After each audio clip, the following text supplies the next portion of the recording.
I've decided to keep a journal. Hey, everybody, welcome to Paul Casty For Me, the podcast about film, culture, politics, and Paul Schrader, where we watch every film written and or directed by American filmmaker Paul Schrader and explore how they speak to their moment. In this one, the show's about two guys. I'm one of the guys. My name is Jake Serwin. I'm one of the guys. My name is Ian Ryan. Jake, you got a nice little hat on today. I do. So here's the thing. I was wearing a hat earlier. Mm-hmm. I noticed that as well. And so my hair is in hat mode. You committed yourself. You're pot committed. Hat committed. I am Hey. You know what I mean? Pork pie committed? I don't know. Okay. Anyway, but that hat was silly. It's a pumpkin. I see. And I thought this movie is not that silly, so I should put on a less silly hat. So I switched to kind of a regular hat. What do you think about my decision? I think that was correct. It would have felt a little bit indecorous to have a pumpkin hat on while we talked about some of this stuff. This is a very decorous hat. This is from the Tokyo Giants baseball team, I think. Oh, yeah. Okay. I don't know. I got it from the internet. How are you doing? No hat. That's right. I'm doing well. Let's give it away. Yeah. That's it? That's all you have? That's all I have, pretty much. Yeah. Jesus Christ. I mean, look, I don't know what to tell you, man. I've been trying to find you. I feel much like you and your hat. I don't want to bring too much silliness, but we discussed off pod. This is the moment for the silliness in the episode. So yeah, we got to do the silliness up top before we get into the VR camera section of the podcast. So how about this? I am trying to gain weight once again. Hey, there's a weight that a man accrues. That's right. That's from the film. You're really taking away from the let's keep it light at the top, not talk about what the film is about. It's just a real journey for me. I don't want to get into grisly details, but it's difficult. It's difficult to, you think like, oh, everybody, it's easy to eat a lot. It's actually quite hard to make yourself eat more than you would like to eat. That is true. I have found that to be true. Yeah. And yet, every day I wake up and I get right back at it. You're a brave guy. We're going to bring our guest in here in just 1 second. We have a Patreon. If you'd like to support the show, you can subscribe to that. $5 a month. It gets you a bonus episode every other week, which covers Clint Eastwood movies from before Play Misty for Me, all kinds of Clint Eastwood ephemera. We recently covered the Sandra Locke film Impulse and her palimony suit against Clint. That's a good episode, in my opinion. Yeah. Good movie. And we also, good movie. Found. We do some Paul Schrader stuff over there too. So if you want more of this, go over to patreon.com/podcasty for me.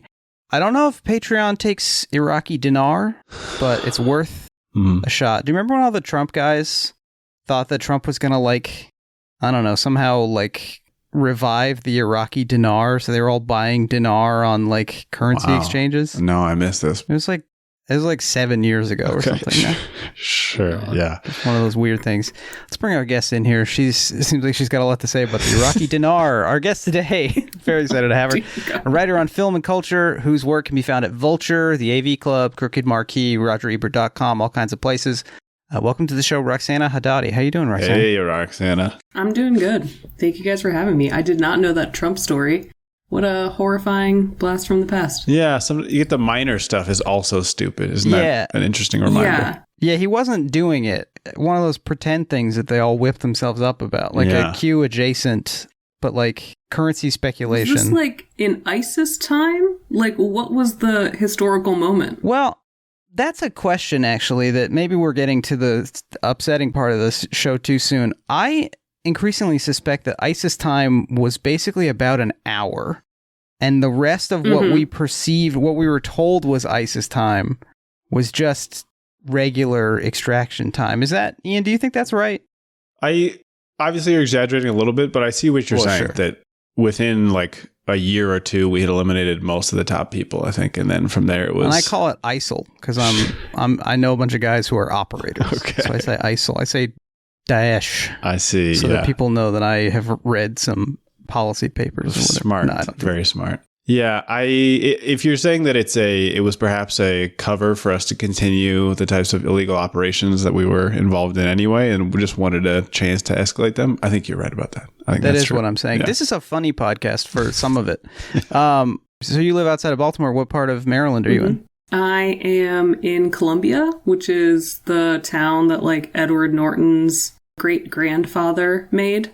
Oh, wow. He made the town?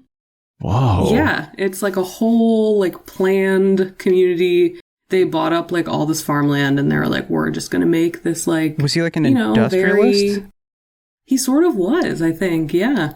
But he was like part of like a whole like group of people who made Columbia, which, yes, it definitely sounds very like megalopolis. But naming it Columbia, also disturbing move, unsettling. Yeah, it has a lot of parks and a lot of lakes, nice. and we like that. So, yeah. Interesting. Okay. Wow.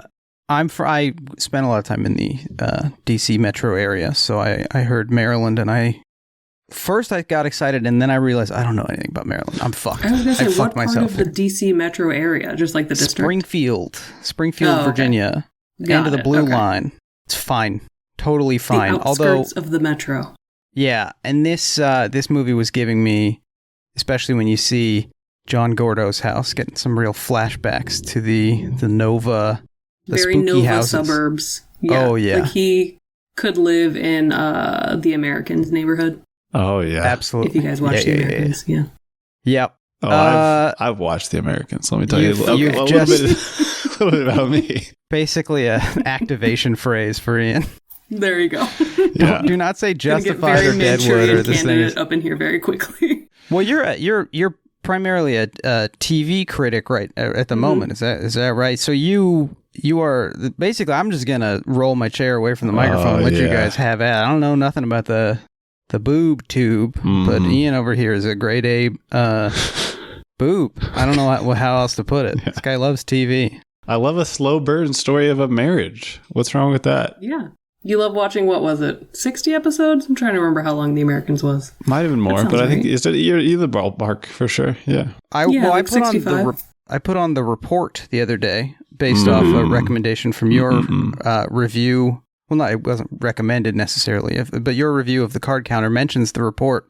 And I texted Ian midway through and I said that as a film about journalism or the government made like post 2005, as it continues, the likelihood of Matthew Rhys showing up just goes up and up and up and up, and eventually he will appear. Yeah. He'll just materialize.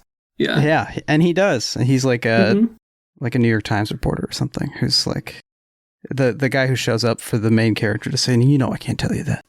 Well, look, I don't know if I've told this story, but he once materialized in my life on a rooftop wine bar in Brooklyn, New York, and he was carrying his baby in one of those little slings, and that was a Bjorn. Yeah, well, no, Bjorns are like a little carrying thing. This was like the sort of more traditional cloth. Am I wrong? I thought a Bjorn was like a straight up baby bouncer. Was this just like wrapped with fabric to his body? Yep. Roxana knows what I'm talking about. Yeah, very and I was aroused by his very clear sense of comfortable masculinity. And his wife was also there. Carrie Russell was there too. Not an Elizabeth, or are you a Matthew Rhys, not a Carrie Russell?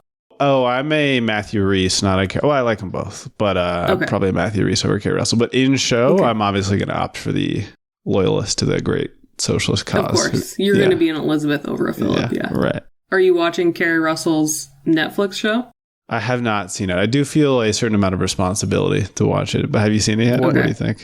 I loathe it, but most people really like it. So. Wait, what is it? I don't think I'm even... Diplomat. I live in Los Angeles and I'm not aware of this. What's it called? It's called The Diplomat. It's like a real Billboard show. I'm shocked that you're not aware of this. Yeah. I think the billboards have been replaced, so I think I assumed that it was gone. No, It got a very quick season 2 renewal, and it got a season 3 renewal before season 2 came out. Okay. And season 2 comes out on Halloween. Wow. Yeah. Now this is a professional we're dealing with. Yeah, it really is. Well, I had to write various pieces about how much it drives me insane. But I feel like it's such a fascinating counter to the Americans, because she basically is just playing like a girl boss diplomat. Yep. And it's like Homeland kind of deal. It's from someone who worked on Homeland and The West Wing. So just a nightmare to me. Yeah. This is hell. That sounds good. Yeah, ticking all the boxes. And by contrast, we have something like Paul Schrader's The Card Counter, which we're talking about today, but I think not talking the about it central yet. question for me, well, we're not talking about it yet, but first of all, the central question for me is how much is Paul Schrader our based daddy here, and how much did he sort of back his way into making a based film, and how based is the film? That's going to be a big question. Yep. But before we get to the good questions that are like relevant to the show, it's time for our signature segment wait, no, it's not. I'm sorry. Okay. It's time for Paul, the news that's fit to Clint. This is a brief segment where we cover new developments in the fields of Paul Schrader and Clint Eastwood. Just a few quick items here that I'd love to pose to the guest and to Ian. First of all, we had an article come out just today. Exclusive. This is from our friends over there at the Film Stage. We got some exclusive details about Paul Schrader's next films. First of all, did you guys see this? I saw it. Did you hear about this? Mm-hmm. Okay. So first of all, Schrader's doing the rounds as O Canada is screening around. It's going to be released at the beginning of December, I believe. He was talking about one of his films, which is about a pederast professor.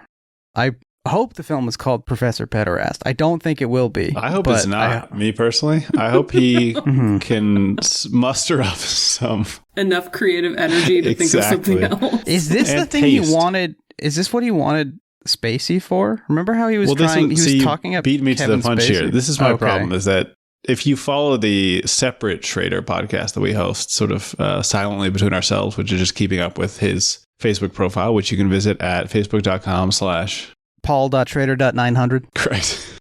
Then you're aware that the man and his relationship to like cancelable professor type people, of which I would consider Kevin Spacey one, to have this guy be making the Professor Pederast film does concern me slightly, I'll be honest. In what way? Yeah. Oh, I just think, I don't want to tip our hand in terms of what we'll talk about for this film, but he is generally more engaged with sort of like, what's going on with these people? What's their struggle look like? More than he's involved in sort of like, how do their comp. Yeah, their comp. Whereas perhaps I want a film that is maybe slightly more invested in how does this fit into the social fabric? What does this mean as in terms of a pattern of behavior? But who knows? Maybe I'll be surprised. He did say some interesting things about it. He wants it to be like what film? Yes. So he says he's an American philosopher. He's written a textbook on philosophy. Now he's writing a book on Spinoza. So instead of having him write in a diary, my idea is to have him quote from his book instead of from his journal, and to weave in his thinking about Spinoza's philosophy as the voiceover. That's interesting. I believe you're confusing the two films. I might be. Okay. You are. But I'm going to guess that the films he's thinking it will be like are The Card Counter and The Master Gardener and if he's lucky, First Reformed. Yeah. But I mean, I assume that the pederasty will be in the past of the film and will function as the kind of Abu Ghraib and neo-Nazi past and abandonment of, or like death of vet son from First Reformed. I'm hoping it'll serve as the kind of unpayable debt in that film. But I'm sure he'll depict some of it on screen in a way that will have no choice but to talk about on the podcast. Yep. So there's that. What is the other one? So that's one. So that's one. The other one is the one, Non Compos Mentis, that we've heard about for a while. Okay. Which, we'll get to this at the end of the show, Roxana, but you may have heard back in February, I believe, he was introducing a screening of Patty Hearst, and he said that he was writing a film about sexual obsession, which he'd never done before, which was obviously pretty funny because he wrote Taxi Driver, for example. Yeah. And he wrote Bret Easton Ellis wrote The Canyons, but he directed The Canyons. Whenever he directs a movie, he writes the script out. He retypes it himself. So in a sense, he did write The Canyons as well. But this is an erotic thriller. He says he had two actors. He's replacing one of them, and he met with an actress over the weekend, he said. But this is one that is it's set in the world of finance in New York. He says it's about kind of a Black Widow figure. He said that's a cool genre, the girl who just makes men fuck up their lives. And then he laughs in brackets. Okay. So it's set in Wall Street. He says, I wanted to do a beauty film. I haven't done a beauty film in a while. Comfort of Strangers is a beauty film, a really lush, gorgeous film. This is what I was thinking of, and I'm excited about this. I agree with that. Yeah, this sounds more appealing to me. Yeah. Yeah, and if he's going to do a beauty film, I would prefer it to be the erotic thriller about adults rather than the pederast professor film. So there has been casting. Has he announced who that casting is or not yet? Not announced casting. I assume that it's very much in flux.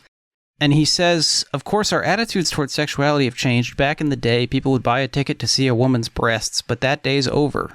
So he's been paying attention to some of the developments in the entertainment industry. Yeah. And he's right. He's documented as being one of those guys, even if it was for researching one of his films. And you may recall also that he posted images of an actor, I believe it was Emma Corrin. He posted images from the Murder at the End of the World on Facebook that had a little watermark from like a website that catalogs screen nudity. That was fun. I love when do you think that he watched Murder at the End of the World, or do you think he just like looked at the pictures? I do think he probably did both. He wanted to revisit. That's my guess. I saw Murder at the End of the World, and I can tell you that the images that he posted never watched were TV from... in his life. It's not TV. It's miniseries. Oh, I watched is the that OA. Not television? Every TV is miniseries now. It's TV. If you know anything about TV. I resist television. Yeah. But sometimes...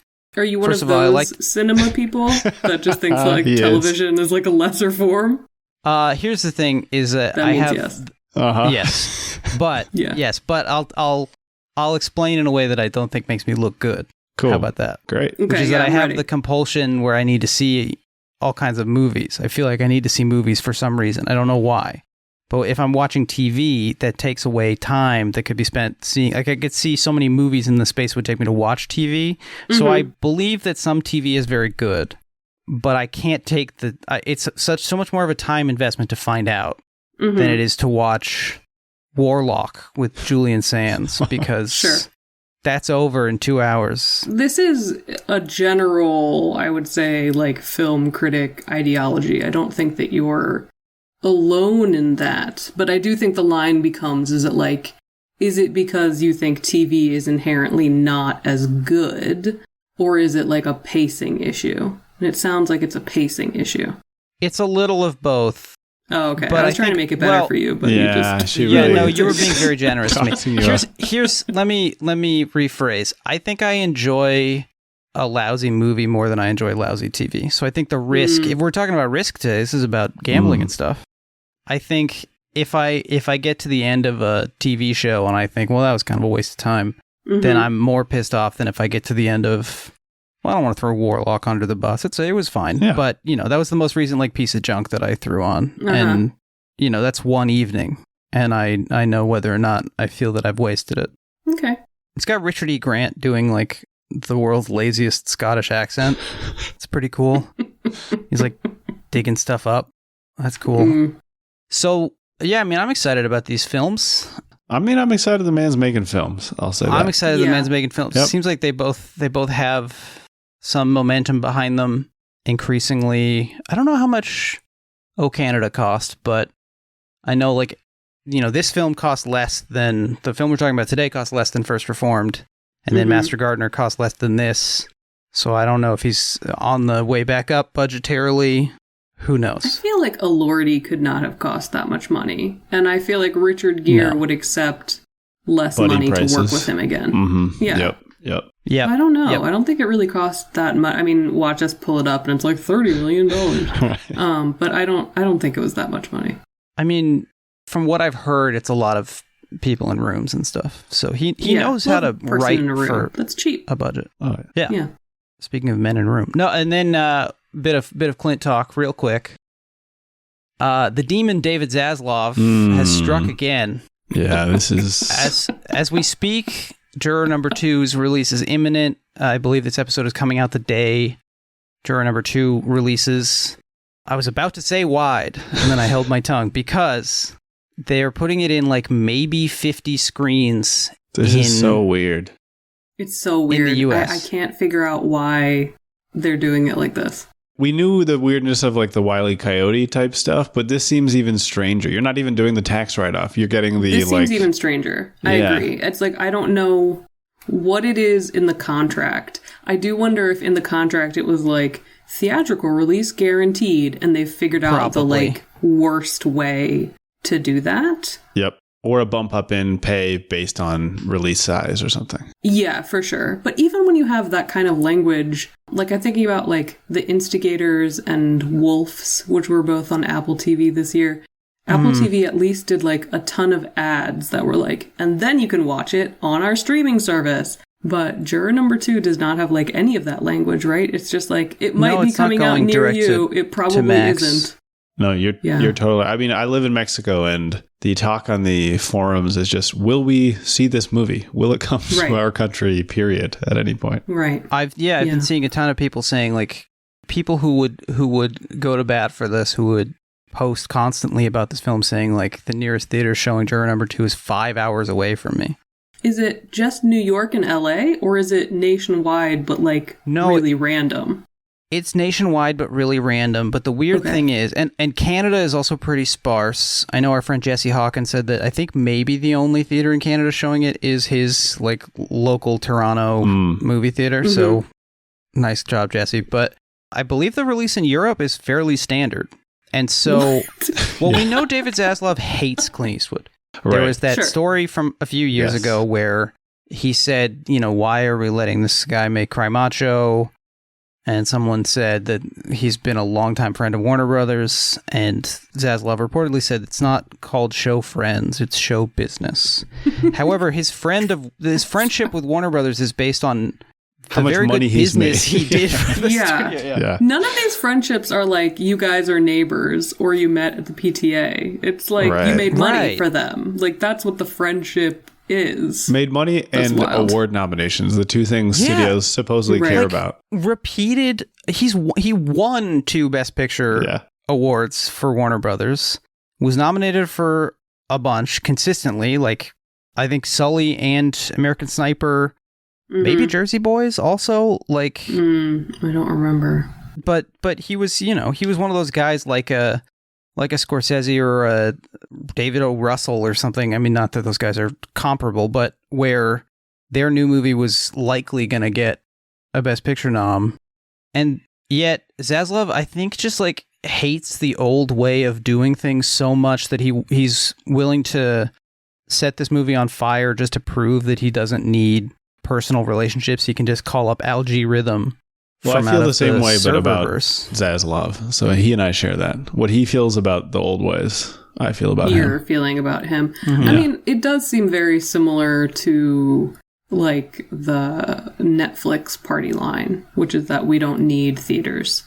Mm-hmm. So if their current mandate is just everything should be available through Max, then they're going to, like, tie this at the knees and just be like, oh yeah, see, nobody wanted to see it to begin with. I mean, that's like very old trick stuff to be doing out here. And they've also said that they're not going to be reporting the box office either. Right. Which is wild as well, because there are box office associations that are independent of the studios. So I don't understand how they can control that, because I would think that like the movie theater owners and the movie theater chains would be able to report that unless they are being threatened not to by Warner. It's like a whole like weird policy of intimidation. Mm-hmm. Right. Like if you report these numbers, if you report these numbers, we won't give you Joker Folie à Deux to bomb in your theaters next time. Which is already on digital. Is it already available for rental? Wow. I think this week, maybe next week.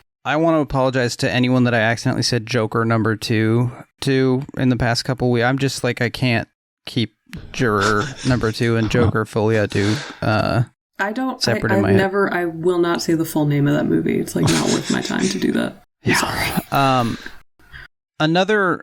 A suspicion that I now have about Juror number 2 also, because I looked it up on Wikipedia to see if the budget had been listed. Mm-hmm. And because of the styling of the name, Juror, like $2, it has screwed up the Wikipedia like markup. So they have to call it Juror NO.2 with then a little note about how this is not the correct title, but we had to change it because of like the markup. So, I mean, there's a chance that this just messed up a computer at Warner Brothers. It's possible. And they didn't know how to fix it until it was too late. It was like Y2K bug, the whole system. Yes. Crashed. The juror number 2 bug. Exactly. But doesn't this movie this movie has Nicholas Hoult. Like, doesn't this movie have like an actual cast? It's got Nick Hoult and Toni Collette and J.K. Simmons and Kiefer Sutherland. J.K. Simmons is not as much of a draw for me anymore. I'm sorry. Well, but he's quickly becoming an Amy Adams, Meryl Streep type where he's gonna get like a nomination for any movie he's in. I only say that because he's Jacked Santa in the Red One Santa movie that's coming out, and that should looks be diabolical. I can't say what I want to do to Jacked Santa. I'm not allowed on the show. Oh, okay. No, I mean like it would be bad for him is what I'm saying. Oh, okay. And I can't say what I want to do to Zaslav either, except how about this? Can I say that I'm going to run past him and you're not going to see the samurai sword come out of the sheath at all? I don't know if you can say that. I don't know. I think you can't, because it could be you're not seeing it because it doesn't come out of its scabbard. Yeah, maybe we're just running past him and not making any contact. Allegedly. It just stays inside. Right. Got it. Yeah. And in Fortnite. I'm going to do this in Fortnite as well, not in real life. Okay. So that's that. Now it's time for our signature segment, the 2 questions. This is where we ask each other 2 questions, ostensibly to get the show started, which is an interesting thing to say 29 minutes in. Roxana, were you able to come up with a question for us today? Yes. Should I ask what it you now? got? Yes, please. Fire away. It's very whatever. Just in the timing of this week, do you have a favorite Halloween candy and a least favorite Halloween candy? Very gentle question. That's actually a lovely question. And I think we can all use more of this type of question, especially today in such divided times. We're all at each other's throats. Brings you together. Yeah. Yeah. I think everybody loves, I would hope that everybody loves Smarties. I think a roll of Smarties. What a sicko. That's your first pick? That's grotesque. What a freak. Yeah, that is what I'm trading away. God, dude. And now it's time for my rightward turn. Worst choice. A more divisive choice. No, not Necco wafer. Smarties. No, Smarties are the little terrible. ones. Yeah. What? Yeah, they're really bad. They're like pure citric acid, basically. No, you're so wrong. Wow, so are you bad. Stunning? I mean, this is like. I'm sorry. This question was to create unity, and we immediately were like, "That's disgusting." Whoa. No. Okay, what you said is so insane. I'm gonna say big 3 for me. One of them weirdo. I didn't get to say my least favorite. Yeah, what's your least favorite? Because Smarties was my least favorite is. Let's see. My least favorite. I don't like hot candy. I don't like a Atomic Fireball or whatever. Okay. Those are just a full-on pass, but I would trade those. Apparently, I can trade those to either of you for Smarties. It sounds like. That's fine. You can take all the Smarties. You don't even need to trade. Just take the Smarties out of the house. That's fine. I'm so Thank pissed you for off. your answer. Yeah. Wow. All right. I'm going to say Reese's Peanut Butter Cup and that's a good Peppermint Patty and Almond Joy are my top 3 contenders. I'm going to go with number 1, Peanut Butter Cup. Your question is a good one. I actually like the minis. For whatever reason. I know people like the ratio of the holiday Reese's, but I like the egg, the pumpkin. The minis are good. Yeah. I like most Reese's. I like the white chocolate ghost. That's wow. Yeah, white chocolate ghost is quite good. They're good. They're interesting. I haven't had the one with the Reese's Pieces in it because that feels like ortolan to me or something. That feels like it's something you should have to hide. turn your face from God. Put the handkerchief on. Yeah, the little drowned bird that you can't eat. Yeah. I like the big caramel cup. It does feel incredibly gluttonous, but it is pretty good. Yeah. It's indulgent, but it's like it also makes you feel like the history of candy. That's like what they would have considered a candy. Yeah, you could find that at like next to an old lighthouse or something in like Brighton. Blackpool. That's what I'm thinking of. You traveled through time and you landed in a big caramel cup. Yep. Yeah, everyone there has consumption and they're trying to take in the sea air to get better. What's your least favorite candy? Yeah. I mean, Smarties have got to be up there. Fuck! It's not even like I hate them. I could eat them, but it's the kind of thing that like your teacher gives you as a reward and you're like, I don't even know if it was worth like raising my hand for a question. Wow. Smarties. I'd like to give this back. I don't want it. Such a privileged upbringing that he's saying, no, teacher, not this candy. You're right. The other candy. Yeah. I guess besides that, I'd go for, I don't like anything that gets like too much salty stuff involved. I like a little bit of salt. I'm gonna draw the line, like a chocolate chip cookie with salt on it. Nice. Something that is like a yogurt covered pretzel or something. That's not nice to me. That's too much salt. Okay. That is interesting. Mm-hmm. Trader Joe's sells these things called snacky clusters, which we're sort of obsessed with. Okay. They're like pretzel, corn nuts, and something else, like chocolate and butterscotch. Again, gluttonous and revolting, and yet every time it's like 5 bags are coming home. Sure. Yeah. I mean, Trader Joe's knows their snack game, you know? I don't know. Their snack game is quite good. Unfortunately, also incredibly anti-union. Big lapse in my principles. One of the most famous things That's about where he got his name. That's why he's such a traitor. Yeah. Roxana, your fave top? What's your candies? Is it the caramel cup? Who are your guys? It's the Almond Joy. Ooh, I love an Almond Joy. I figured that was my weirdo pick. I like a little solidarity here. Okay. Almond Joy is my number one, closely followed by maybe like a Tootsie Roll Pop. Okay. Like a lollipop. And then, I don't like any of the, Necco wafer, Smartie. I just don't like the chalky consistency. They're so different. They're not chalky. They melt immediately. So I never experienced them melting. They melt like chalk. Maybe in my the mouth is the wrong temperature, but maybe I'm taking a lot more Pepto-Bismol than you guys, and so my tolerance for chalk, not recreationally, maybe my tolerance for chalk is different than yours. Maybe so. Maybe. Because I associate it with healing. It's a medicine candy. Yep. Thank you very much for the question, Roxana. The attempt to unify was very noble, but I think we're too far gone. It's a failed country. I got a question for the two of you. Great. It's kind of a tripartite question. Oh my God. Okay. Has the great American Iraq War movie been made? Will it ever be? And is it Star Wars Episode 2 Attack of the Clones? I'll take my answer off the air. I have to think about this, I think. All right. Well, I can start off by saying humor aside.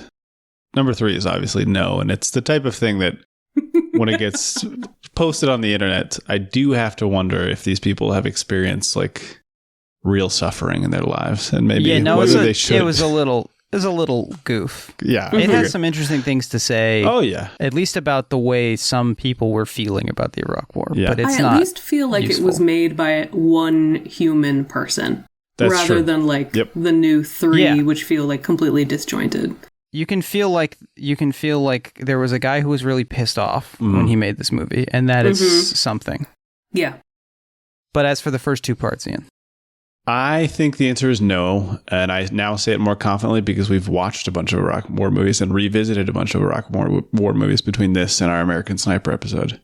And do I think it'll ever be made? I don't know. I mean, when we look at something like a Vietnam War film, do you guys think it was made at the time? Do you think it's been made by a subsequent generation, or does it just get totally lost at a certain point? They just don't even know what the experience was like. I'm not sure. I think it's too late to make the film now. I think the thing about the Vietnam War film is that there was a draft, so there were so many people sent over who were not excited to be there and who could come back and tell of their experiences. Yeah, but I'm going to do one of these to you. I would argue that there's probably still some people in Iraq who could make a pretty great Iraq War film, having grown up there and been alive during that period. Yeah, no, I'm saying American Iraq War film. Oh, yeah, you're right. You did clarify. That's true. I'm fully open to... I haven't seen many Iraq War films from outside of the United States.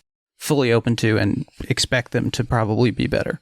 Forgive me for this obvious question, but what have you guys watched in the revisitation? We've seen American Sniper. Mm-hmm. Actually, I don't know if Thank You for Your Service was Iraq. Remember when we watched that with Miles Teller? No, I know. I thought you were saying... I couldn't tell if it was Iraq. I don't remember if it was Iraq or Afghanistan because it's mostly a back home movie, a returning home movie.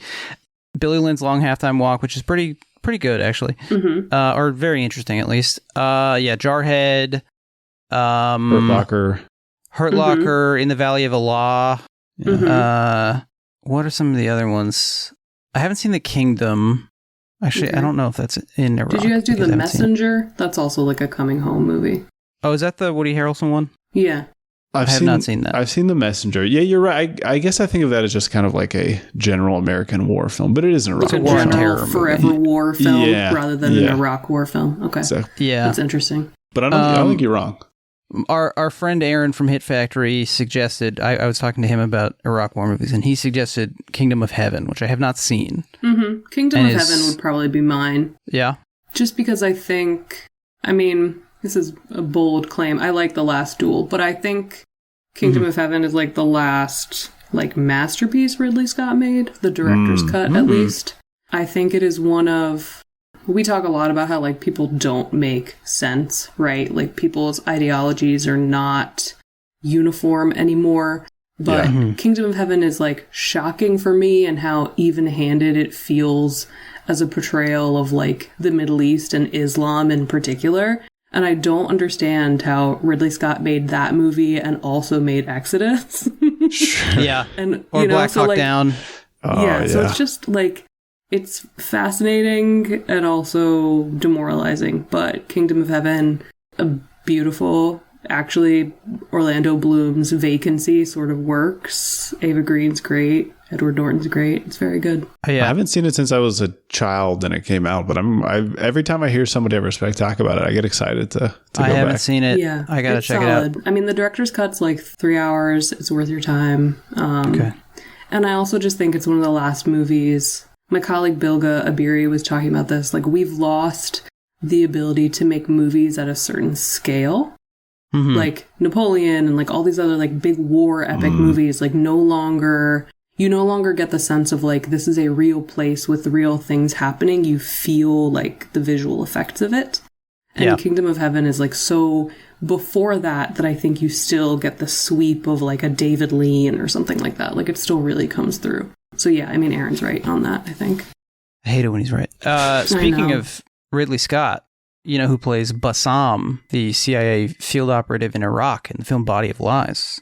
Mm-hmm. Why, Oscar Isaac, of course. Oh, yeah. Okay. That slippery, he'll play any ethnicity you want. Mm-hmm. At least he was for a while. He was sort of a Cliff Curtis. Right. Yeah, very Cliff Curtis. He did Armenian. He's done Middle East. He's like Mark Strong. Mark Strong is also Mark Strong, who's also in Body of Lies. As Hani Salam. Yes. I love that. I love Body of Lies. I don't know if that's a popular Body of Lies thing is to admit here, but Body of Lies. It's a real, let's put on a movie. Yeah, I like Body of Lies. Sorry, the last thing that I want to say to go backward is I feel like the Manchurian Candidate remake is also top tier. Really strong Forever answer. War. Might have just won me over right there. I love that film so much. We're going to have you on for the rest of the episode because of that answer. Thanks, guys. Thank you. That was terrific. Damn, that's such a good answer. Yeah, I forgot all about that, of course. It's so good. I even like Meryl in that, and I'm a Meryl skeptic. Mm-hmm. I'm a Meryl skeptic, and I think it's her best... I think it's her best performance. It's so evil. Yeah. I like her in Silkwood. Sure. I like that one. Yeah. Mm-hmm. But mostly I think I'm just bewitched by lesbian Cher. How could you not be? Yeah. All right. The Card Counter, a film by Paul Schrader, released hilariously September 10th, 2021. It was not intended to come out on the 20th anniversary of 9/11, but COVID helped that happen. Roxana, where are you with Schrader and this film in particular? I think that I am pro Schrader with caveats. There are things I really love about him and his ability to be very unflinching about the lies that America tells itself. I think that he is very able to confront those sort of fantasies and mysticisms. I also think the pederast movie, he does things where I'm I get your whole thing. We don't need to keep right. Pushing the thing. I get the thing. Yes. So I was very curious about the Card Counter when it came out because my birthday is September 12th, which as a Middle Eastern person was a really fraught time. That's my birthday. That's 2/3 of the people's birthdays on the podcast. That's my birthday too. I'm not Middle Eastern, but it's also my birthday. Nice. Wow. I love that. That was that was really fucked up that one time, huh? Yeah, it was really fucked up. Probably more for you than for me. I think a little bit, yeah. Yeah. But yeah, so I feel like I was very curious. I like Oscar Isaac. I didn't see it in theaters. I saw it after. And I feel very conflicted about it because I think it's probably the Schrader that I am like most on its wavelength. But I think it also does the thing a lot of American movies about the war on terror do, which is that it's about like how it made us feel. And that is always something that I struggle with. Like even Hurt Locker and even Messenger and these movies that I like because I'm like, I understand you're trying from your perspective to do something and say something and whatever. I can find that admirable. Card Counter, it is the thing I struggle with where it's like, oh, okay, doing Abu Ghraib made you feel bad. Yeah, that sucks, dude. So yeah, I'm very conflicted, but I do really come down on like admiring it and thinking it's one of our like boldest entries in this genre while still having the like baseline foundational empathy error that I think a lot of these movies have. Yeah. I mean, I still have questions about how much of that was like Schrader's intent and how much just comes through thanks to maybe everyone else working on the film. Quickly, have either of you seen Camp X-Ray? I've heard about Camp X-Ray, but not. Is that the Kristen Stewart one? Yeah, it's okay. And it is kind of it's got a bit of a white savior thing going on, but it's a movie where she plays a guard at Guantanamo Bay, and it's her and Peyman Mahdi, who's in a bunch of Asghar Farhadi films. Yes. And he plays a man unjustly detained to the extent that anyone could be justly detained in Guantanamo. But it is remarkable for giving him like humanity. Like I will never forget how much his there's this arc throughout the film where he has read, like, the library has the first 6 Harry Potter books, and for like years he's just begging someone to get him the 7th Harry Potter book, which is just, I mean, that's the level of humanity that we don't get from Arab characters in these movies. And so to just have him like have a human desire is pretty remarkable, which is fairly tragic in and of itself. But so sorry, he's playing Arab, he's not playing Iranian. He is playing, I don't even know if, I mean, Wikipedia is not reminding me where he is from. Do we even give him an Ali ethnicity, Amir. or is he just like a generic brown man, right? Yeah. He's generic brown man, but I believe he is not Iranian. Yeah. Okay, that's interesting. Because, I don't know if that was, I mean, I don't know if he's like a draw. I mean, I think it's just one of those, like, he's a good actor and whatever. They treat us all as fluid anyway. Right. Yeah. He's handsome. Yeah, it's a good looking man. Sure is. Sure. Yeah. So anyway, this movie I saw in theaters. Ian, did you see this in theaters? I have. Oh, you talking about Card Counter? Yes. Not Card Counter. About to say, I did not see Camp X-Ray. Yeah. Yes. I saw this film in theaters. I was extremely excited about it. And I would say I came away confused, and I've come around on it, and I still have some of the questions that you mentioned earlier. I remember feeling kind of like it was sort of a trick. It was sort of a prankster-ish bait and switch, right? Wasn't it marketed mostly as Paul Schrader is doing a poker movie, and then surprise, it's about Abu Ghraib? And I think your experience? The trick extends a little bit into the film. It starts kind of stylishly. It starts like it could be like an Ocean's 11-y style thing with Oscar Isaac, and maybe a little bit more dramatic or something. Yeah. And then it's slower than that. There's a lot of like rooms with static shots where people either fade into or out of these environments. Yeah, I mean literally like the first 2 minutes. I'm not talking about as the film goes on. I'm talking about like the opening on green felt, cards are being dealt, he's at a table. To me, this feels like, Rounders or whatever. You have basically an Ocean's 11 crew worth of executive producers credited on screen. There's so many people who produced this movie. Right. Yes. Including Marty. Yep. Scorsese is back in the mix. Yep. So. Yeah. Braxton Pope, I think, in the mix there. Not executive, but our Braxton enemy, Pope, Braxton Pope. The Canyons. Yeah. The man who maybe invented the faux hawk. We're still trying to get to the bottom of that. So, I don't know, should we do a quick plot summary? How should we get into this? How should we attack? What's our plan of attack? Sure. Yeah. So, film opens. We get a card player quickly jumping back into his past, understanding that he learned poker and card playing in general in prison. So he was in prison for something, we don't know what.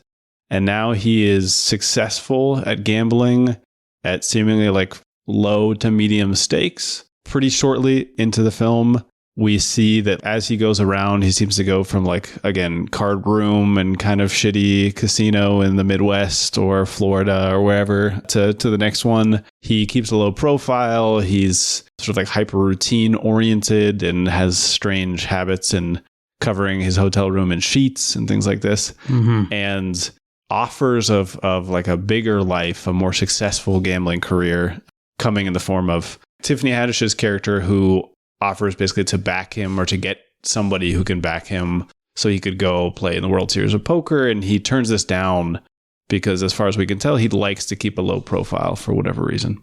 I think then this is complicated or thrown off when two things happen. First, the character is playing at a casino where there is also a military industrial complex conference of the type that I think are extremely real. I'm sure you know about these. Well, he goes there on purpose because he knows cops are like idiots who will bet too much and lose to him. Yeah. Yep. And while he's there, he sees that somebody is speaking. Somebody named John Gordo is speaking, and I have it written down here. Maybe you guys have it accessible too. The name of his talk. Do you guys remember what it's called? I don't remember the name, but I know that the like product he's talking up is called Stable, which I thought was a funny sort of parallel with the whole stable thoroughbred metaphor that Tiffany Haddish is talking about. I think it is called Recent Developments in Interrogation and Truthfulness. And yes, this is clearly somebody from the main character, Oscar Isaac, as William Tell, his past. And he's watching the speech from this guy, and we don't totally know. And then I think it's at that point do we already get flashbacks to how he knew this person, or is it a little bit later on? Do you guys remember? I thought it might be right after that. Okay. Yeah, because this is where we also meet Zach Kirk, young Kirk. Yeah, a young man who passes him a note saying, like, I'm at this hotel, call me. Do you remember this guy? Or something like this. And then we get the reveal that powerful fisheye shot of Willem Dafoe at Abu Ghraib teaching William Tell how to torture people. And it seems like Kirk, this young man, his father was also involved in the torture, maybe not there, but Bagram Air Base. But we see that like the kid maybe wants to kill John Gordo or get his revenge somehow. William Tell, the relationship he develops is sort of like fatherly, or like, can I rescue this guy because I can't save myself? So he puts himself in the limelight poker-wise, sort of is willing to take the deal with Tiffany Haddish's character, Linda, and play in sort of like higher profile games and win more money to get the kid out of debt and to get him to college. Blah, blah, blah. Things seem to be going well. The kid's on board until he starts to get bored and say, like, I don't really want to be a part of this life. William Tell has to go hardcore, almost torture mode to sort of threaten him into like, do you not see like what is really at stake here? Do you not see like the world that you are wading into, not by choice, but maybe like committing to this suffering that you've already suffered instead of trying to find something new or turn it a new You leaf. have no idea what any of this is. Exactly. And what I'm capable of. Right? Like that's so much of that scene too. Yeah. Yep. And then William Tell thinks they figured it out. He gives him money. The kid's going to go to college. He's going back to reconcile with his mom. Yep. Yeah. And William Tell finally consummates his attraction to Linda, and he goes to play in the World Series of Poker, and so the game is going very well. And then in the middle of the game, he gets a news alert that the kid has in fact gone to John Gordo's house. He's tried to burgle him or go in to do the kidnapping plan that he had and has been killed. So William Tell, I think, leaves the match midway, right? He just doesn't come back. Runs out, Yep. And goes to confront John Gordo, and they have kind of like a torture standoff. And then William Tell walks out and goes back to prison, seemingly comfortable with that conclusion given the circumstances. Does that feel like most of the card counter? Oh, and I guess then there's the very, very final scene, which we get what is this, number 5, 6? How many? Pickpocket ending number, whatever it is. Yeah. This one I think is one of the more effectively staged. Yeah, I think so too. I like the long finger touch through the glass over the end. And I like her face sort of like striking a powerful middle note. It's not like the total redemption of like Light Sleeper, where it's sort of like, oh, this is all going to turn out well. It's just sort of like, I care about you, and like we'll see what happens. I don't know. There's like a certain amount of resignation there too. Yeah, which is like, now I finally sort of understand who you are. Yeah, for better or for worse. But like, I'm here. I came. I'm willing. Exactly. Yeah. Exactly. Right. Yeah. I mean, he talks about how he never would have thought he was suited to incarceration. And yeah, that seems to be the place where he's the most comfortable. In the beginning, he talks about like an American childhood, emphasizing like freedom of space. He does. Yes. And I feel like that is such like an interesting way to like set us off in this like country identity of what that means. But it's just like another way for him to break with that tradition, right? To be like, actually, I like being confined. Yeah, because that's what I think in that same sequence is when he's like, same routine, same stale conversations, same food, and actually it worked for me. But you're right. And even given Oscar Isaac as kind of a ambiguously racial, not that ambiguous, but playing ambiguously racial guy, as classic an American childhood as you could imagine, that was me. Right. When it's revealed that his real name is Tillich, which is maybe lightly Southern European. Like the closest to ethnic we could get is maybe he's like Slovenian or something. Right. Yeah, I mean, there's something interesting about, because to my mind, I did some Abu Ghraib research. It sounds, Roxana, like you're fairly familiar with the whole Abu Ghraib situation. He seems to be sort of a combination of like two figures from Abu Ghraib, of the people who were actually punished. So there's Charles Grainer, who was kind of the ground level mastermind, it seems like, of the small crew who were involved in the photographs specifically. Yeah, to give the like 10-second recap, basically, and they even talk about it in the film a little bit, but Abu Ghraib was an existing prison, then an existing military prison, and then Rumsfeld makes a visit, and some guys get involved, and they decide to Guantanamo-ize the prison, and they're going to make it much worse. Gitmo-ize, I think, is the word that they used. So Charles Grainer is one of the guys on the ground in this unit that perpetrated most of the 372nd Military Police Command. Yeah, the military police, like the officially their army unit, because a big part of what happens at Abu Ghraib is that there are a few people who have a weird habit of photographing the abuse that they're doing to Iraqi detainees.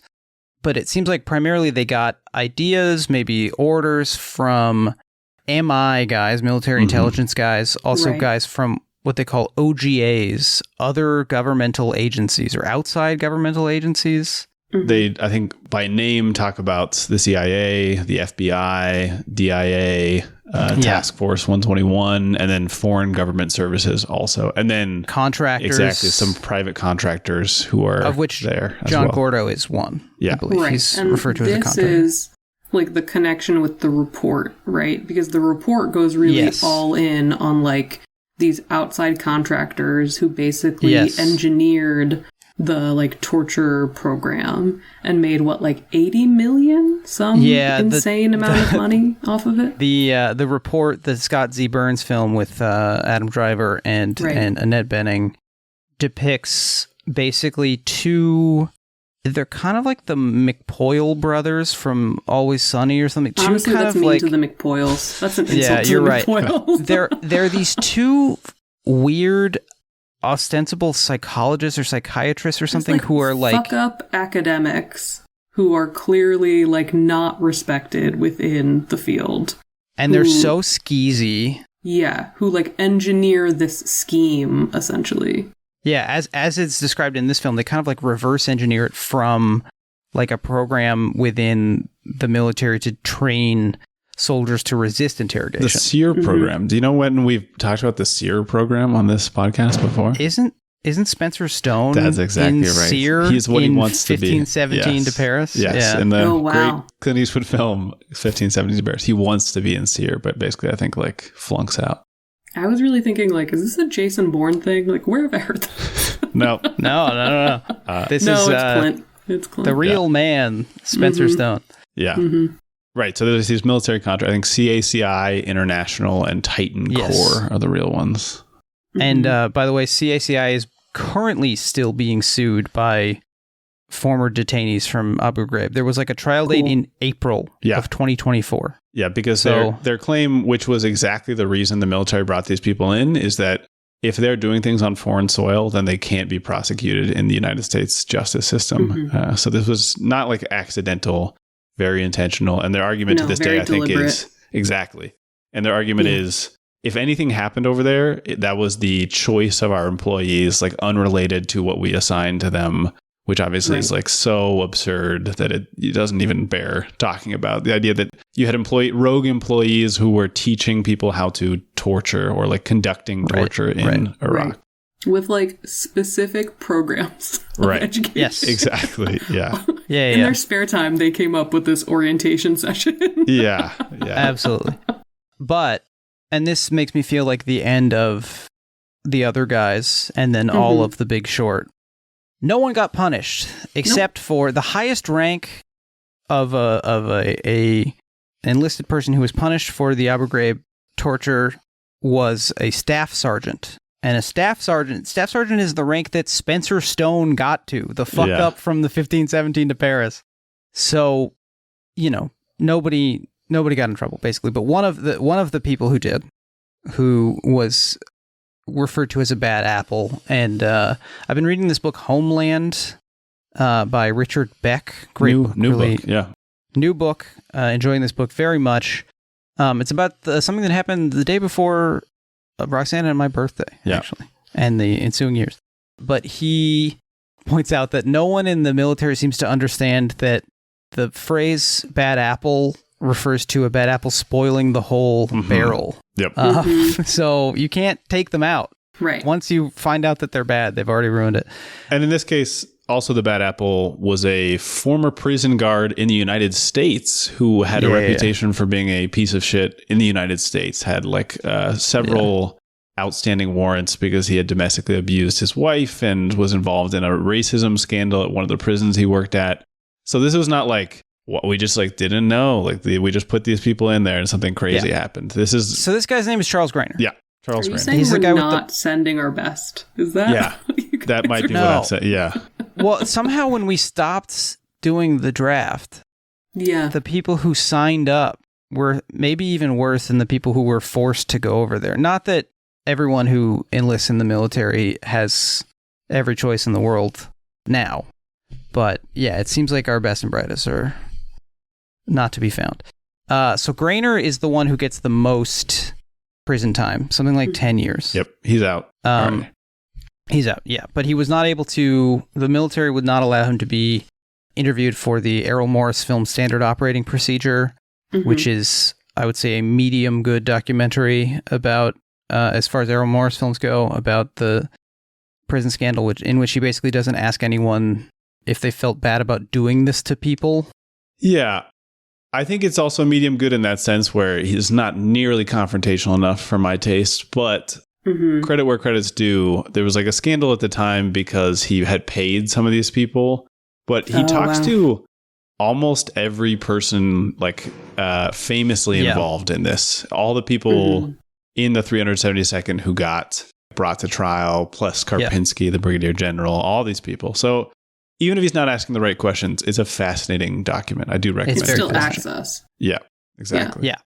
And there's also a sort of, there's an interesting kind of side story in it about the investigative process by which the army guy in charge of investigating the army, which, you know, how that goes, he had to basically like cross-examine all this metadata on the 3 digital cameras because 2 of them, their clocks were set wrong by like a year. So he had to like line up all the photos to figure out, okay, if these 2 cameras are taking pictures of what's obviously the same instant, but this one says it was a year and 11 days and 8 seconds prior, you know, I don't know, interesting movie. Check it out.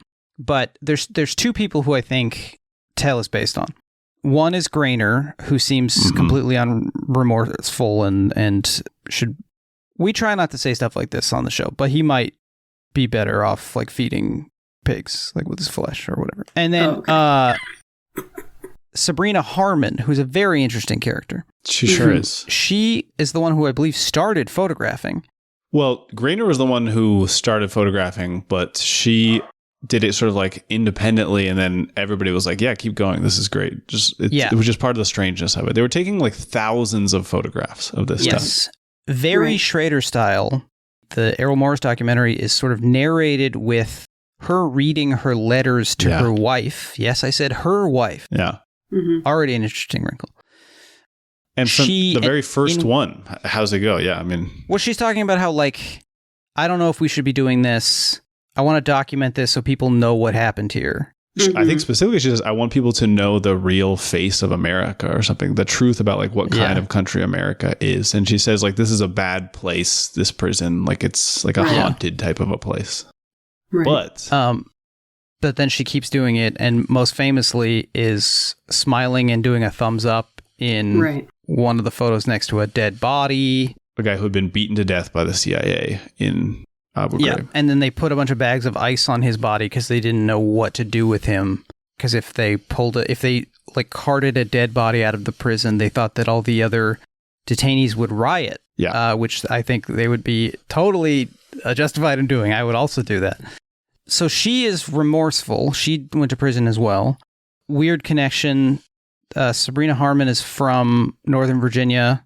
Went to the high school that was one of like the crosstown rivals of my high school. Yeah. Which was at the time called Robert E. Lee High School, and was called Robert E. Lee High School until 2021 when it was changed to John R. Lewis High School, in what I have to imagine was a very hasty decision. But speaking of unreckoned with history. Yeah. I mean, I'm glad they did it. Wasn't it also like protested, of course, at the time? Like weren't there tons of people who were like, don't change it? I'm sure. Yeah. I'm sure. Yeah. So, and then, you know, her background, she was like the daughter of a coroner and grew up like around dead bodies all the time. She was kind of an Emma Corrin in Murder at the End of the World style. Like, holy shit. She was. Yeah, she says, she's like, it was like part of our dinner table talk to like solve these crimes. Wait, let me go to newdb.com or whatever it was and see if, okay. But she expresses the most remorse in the documentary, and I think it's interesting to kind of transfer that. And we even see Tell like give a thumbs up in a photo. It's interesting to transfer that to a male character. He recreates both Grainer and Harmon's positions. The I'm about to punch somebody and also the thumbs up. Yeah.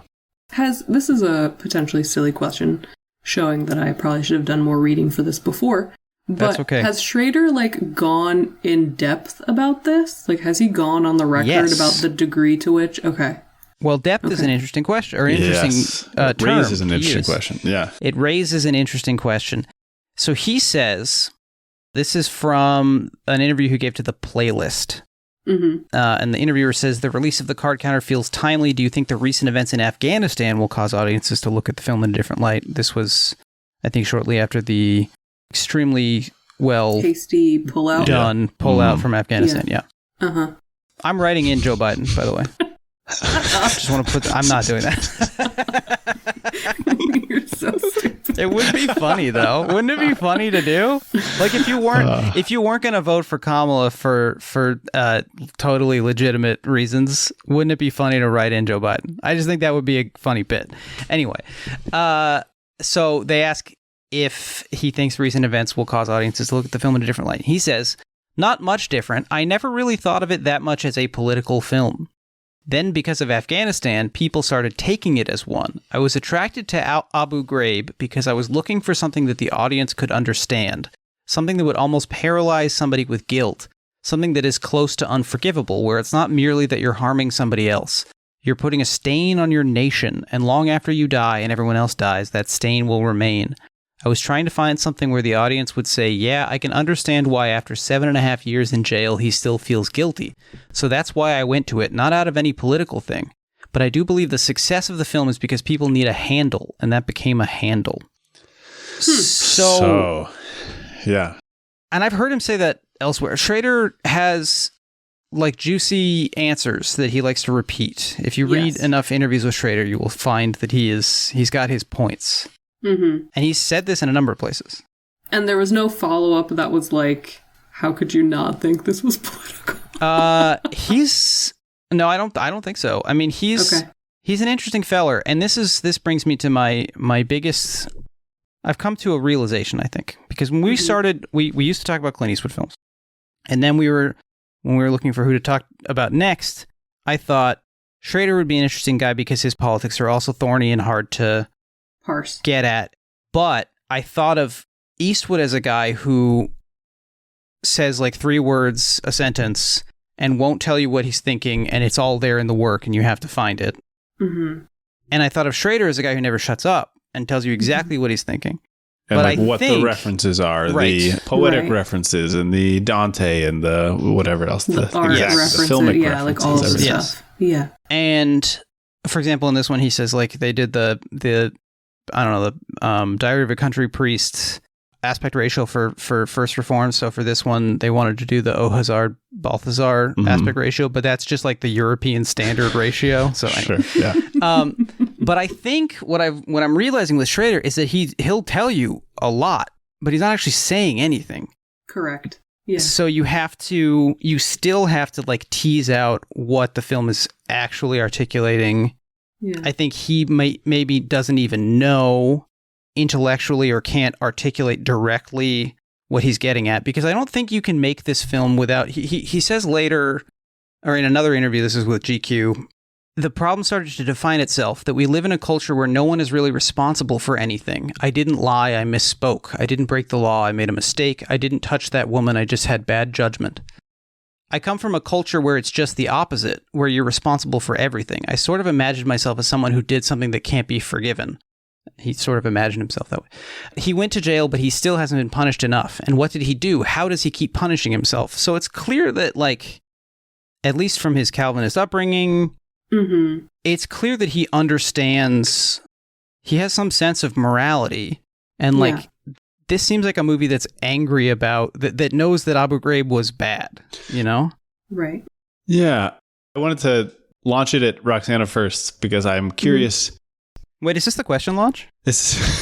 Ian said he was going to launch a question a few episodes ago. All right, it's time for the question launch. Oh, God damn 3, 2, 1, question launch.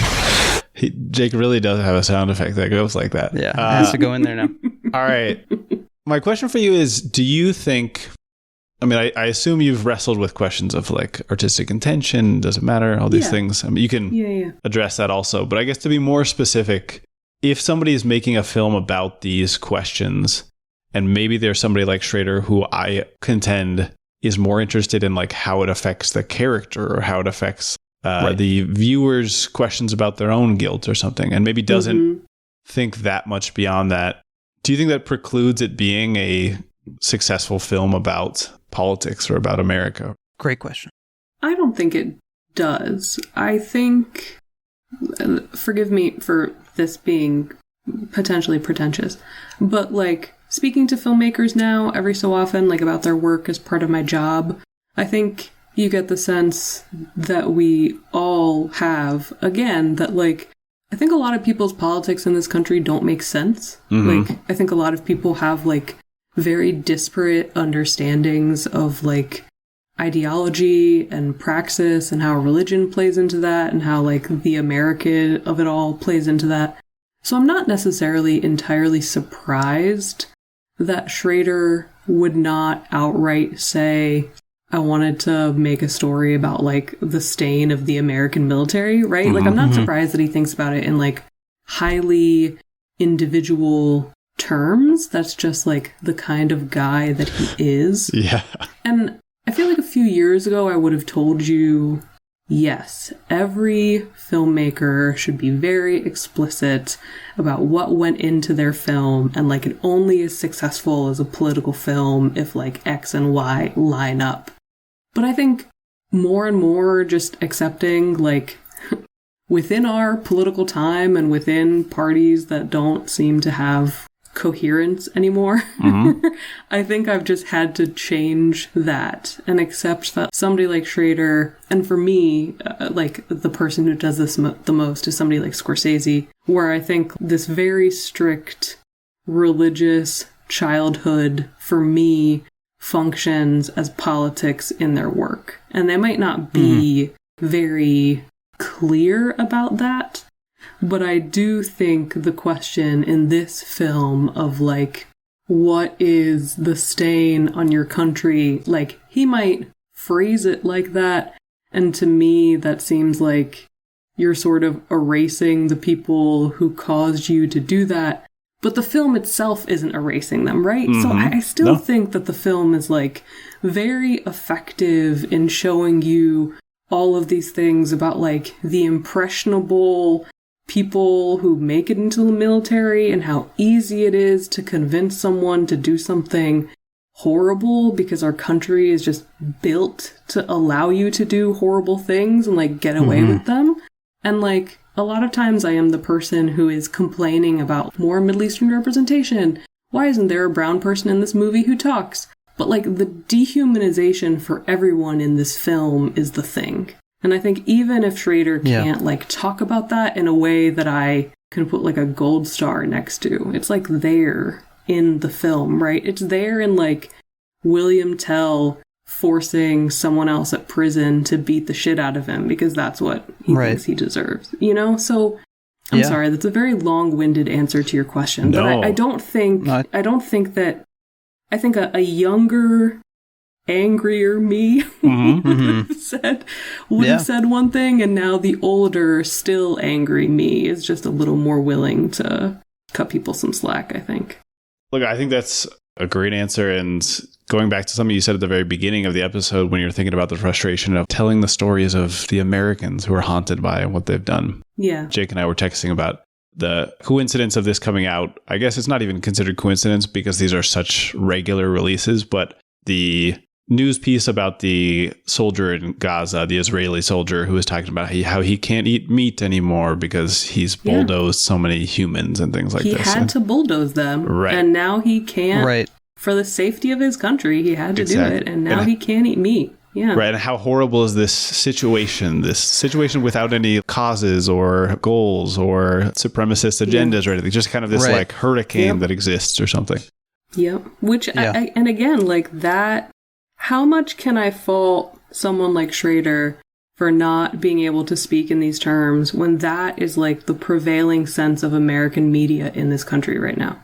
Yeah. You know what I mean? Like when you are surrounded by this sort of like, people died and we don't know who killed them and things that were horrible happened and refugee camps happened to burn down. Like when we live in a culture that erases the people who do these things, right? And obscures them from us and obfuscates them. Like, who am I to be mad at Schrader for not being able to outline that? Like we live in a time where those outlines are erased constantly. So yeah, it makes me. Oh, that's really okay. mad. No, I mean, I think as a writer, he's picking up on this, and it comes through in the film because you get a lot of that weird, eerie, abstracted, super passive government language. Mm-hmm. For example, in the scene where, first of all, you have the new developments in interrogation and truthfulness or whatever, like this. Yeah, it's not saying.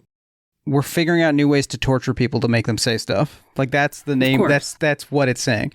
But there's the scene where he's giving Kirk the dose of reality. Kirk starts to get up and he shoves him on the bed and he yells, "Stay seated," which is such a weird cop talk, officer involved shooting kind of way to phrase that instead of sit down. It's like it's the tense is weird. And that really, to me, speaks to this kind of, this way that responsibility and like no one does anything. It's all things that are happening to people, things that happened as a result of other things. And he talks about, that one of the first things Tell says is that blackjack is based on dependent events, meaning past affects the probability in the future. So it's like, it's all tied into this weird series of poker, like the way the military and the military industrial complex and the press, all of this the state ideological apparatus or whatever wants us to think of things as events that affect one another, but no person is involved in them. And I think we talk about on this show, I remember it was at least back on the Richard Jewell episode, but I think we've been talking about it a lot because Dirty Harry was our second episode, about like what do we do with cops? Like imagine we abolish the police state. What do we do with these people? Like how do we fit them in? Because I don't actually think they should be fed to pigs. I think that would be bad for my soul. I don't eat meat, but it would cause something bad to happen to me. So what do we do with these people? And I think Schrader at least offers one suggestion, which is have him find and kill his commanding officer and then return himself to prison. Just like deliver himself to prison.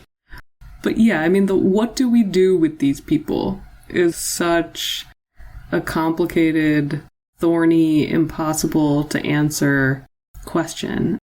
All I was going to say to kind of feed on your point is it feels to me like the movie does a very good job setting up poker as this thing that happens in like very specific places, right? Like we get like the very drab casinos and like the very boring conference rooms. And so there is sort of this like, look at how actually not glamorous this thing is. And we're living in this sort of like abstract space and the tension between I'm a professional gambler and I do it in these places that are essentially like backwoods, like shitholes, right?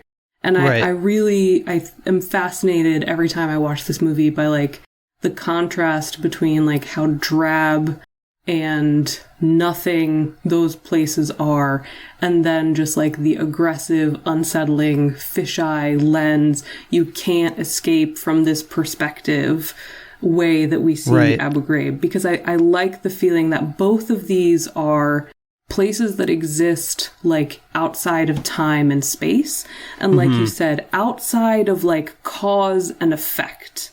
We're just like floating in these spaces and maybe we figure out what we're supposed to do, but maybe it's also very easy to throw away like normal rules of society in these places that feel outside of society to begin with.